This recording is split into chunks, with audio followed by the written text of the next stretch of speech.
pokok adalah ide atau gagasan yang menjadi pokok pengembangan sebuah paragraf.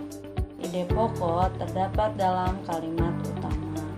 Ide pokok biasanya terdapat pada awal kalimat, akhir kalimat, dan bisa juga terdapat pada awal dan akhir kalimat. Nama lain dari ide pokok adalah gagasan utama, gagasan pokok, dan pokok pikiran.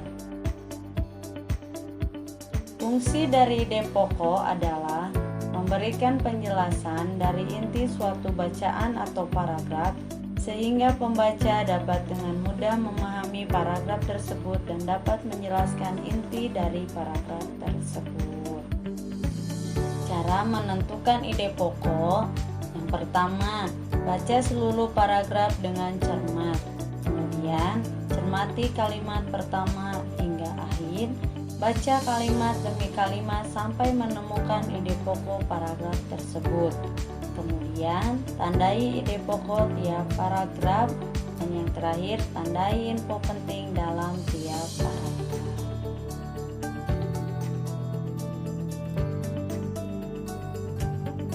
Baiklah anak-anakku, kita akan belajar menentukan ide pokok ya. Kita perhatikan gambar jagung di bawah ini.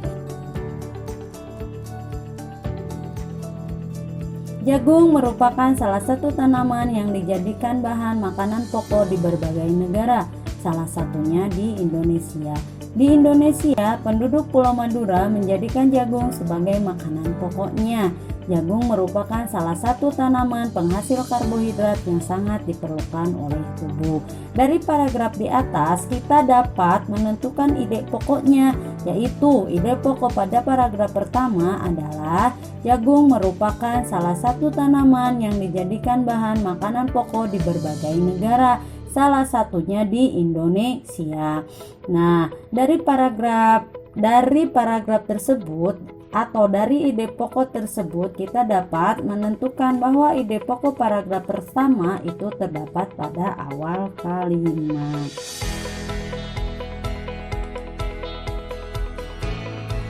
Dalam menentukan sebuah paragraf, kita juga harus mencari informasi.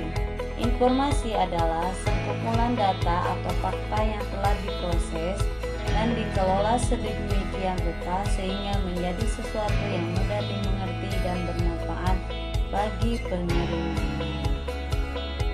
Kemudian, setelah mencari ide pokok, kita harus dapat membuat sebuah kesimpulan. Kesimpulan merupakan intisar atau ringkasan dari suatu bacaan. Kesimpulan biasanya terdapat pada akhir sebuah bacaan.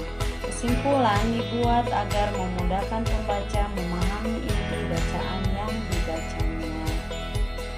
Langkah-langkah membuat kesimpulan. Pertama, mendengarkan atau membaca dengan seksama isi informasi. Yang kedua, menafsirkan pokok pembahasan. Yang ketiga, menentukan pokok pikiran. Yang keempat, menuliskan kembali pokok pikiran menggunakan kata-kata sendiri. Dan yang terakhir, menyampaikan kembali isi informasi yang telah didapat melalui tulisan. Selamat belajar dan tetap semangat!